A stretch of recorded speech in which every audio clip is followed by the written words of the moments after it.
All right, let's dive into a principle for dealing with people that sounds so simple, but is, well, it's one of the hardest things to actually master. The principle?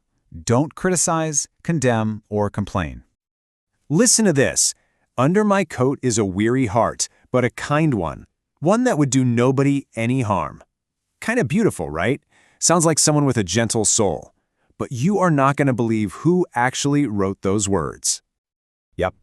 The author was Two Gun Crowley, the cop killer. And get this, he wrote that letter while he was literally bleeding out, cornered in an apartment with 150 cops outside. Wild.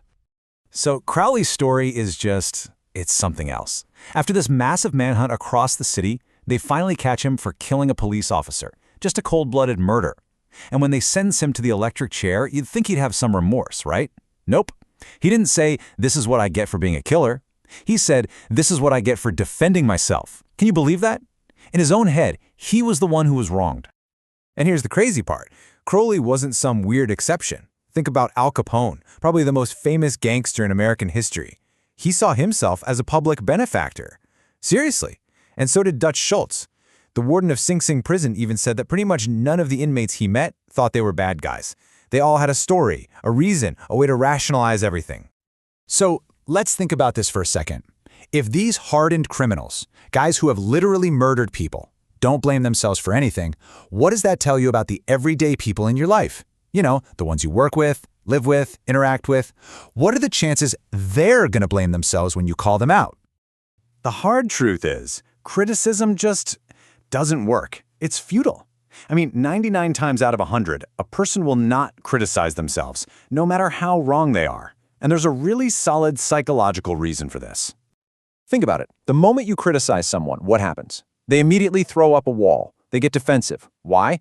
Because you've just attacked their pride, their sense of importance. And all that does is create resentment. You know, the famous psychologist B.F. Skinner proved this ages ago. He showed that we learn so much better from rewards than from punishment. And that's all criticism really is, right? It's a form of punishment.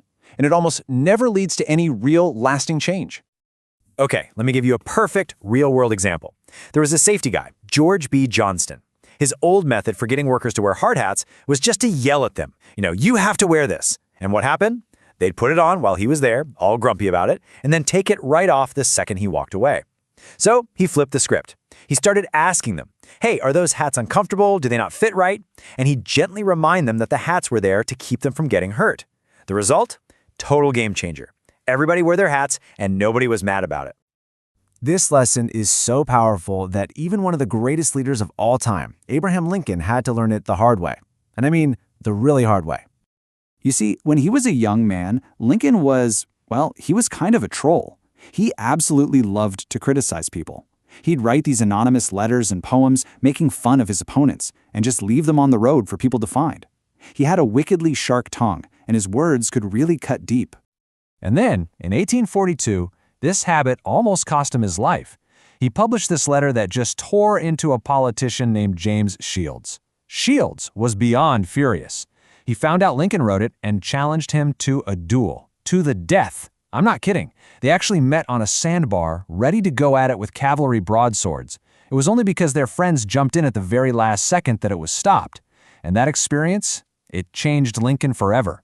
From that day forward, he almost never, ever criticized anyone again. And that powerful lesson was put to the ultimate test during the absolute darkest days of the Civil War. Okay, picture this. It's July 1863. The Battle of Gettysburg just ended. General Lee's army is in retreat, but they're trapped. They're stuck against the Potomac River, and it's flooded. They can't cross. The Union Army has them cornered. Lincoln sees this, and he knows this is it. This is the golden opportunity to capture Lee's whole army and end the war, right now. So Lincoln sends a direct order to his general, Meade. Attack, now. And what does Meade do? He does the exact opposite. He hesitates. He calls a meeting. He completely ignores a direct order from the president. And while he's dragging his feet, the river goes down and Lee's entire army just escapes. Lincoln was beside himself. He was absolutely furious. He's saying to his son, "Great God, what does this mean? We had them. They were right there for the taking, and I couldn't get them to move." So in that moment of just pure frustration, he sits down and he writes this scathing letter to Meade. And you have to remember, this is the Lincoln who learned his lesson about criticism. He was so careful with his words. So for him to write something like this, it was about the harshest thing you could possibly imagine. I mean, can you imagine getting that letter? It would have been career-ending. It would have absolutely crushed Meade. So the big question is, how did he react? He didn't. He never saw it. Lincoln never actually sent the letter. They found it in his papers after he died. Why? Because he cooled off. He put himself in Meade's shoes, and he realized that sending that letter, all it would do is make him feel better for a minute, but it would just make Meade defensive, resentful, and probably a worse commander because of it. So Lincoln learned the hard way that sharp criticism just gets you nowhere. Now let's fast forward and see that exact same wisdom play out in a much more modern, but just as high-stakes, situation. Okay, so there's this legendary test pilot, Bob Hoover. He's flying an old World War II plane back from an air show. He gets about 300 feet up, and suddenly, both engines just die. Miraculously, he manages to land it without killing anyone, but the plane itself is completely wrecked. And the cause of this near disaster? A young mechanic had put the wrong fuel in, jet fuel instead of gasoline. As you can imagine, the mechanic was just destroyed. He was sick with guilt, probably thought his career was over. And you totally expect Hoover to just lose it, to tear this kid apart. But that's not what he did. He walks over, puts his arm around the guy's shoulder, and says, "To show you I'm sure that you'll never do this again, I want you to service my F-51 tomorrow." What an incredible response. Instead of condemning, he chose to understand. And that really gets to the heart of it, doesn't it? Look, any fool can criticize, condemn, and complain. And honestly, most of us do. But it takes real character, real self-control to try and understand, to be forgiving. So instead of jumping straight to condemnation, let's just try to understand people. Let's try to figure out why they do the things they do.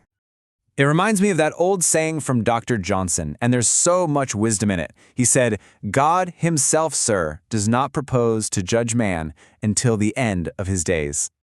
And that leaves us with one last question, a pretty important one. If God waits until the very end, why should you and I? It's definitely something to think about the next time you feel that urge to criticize.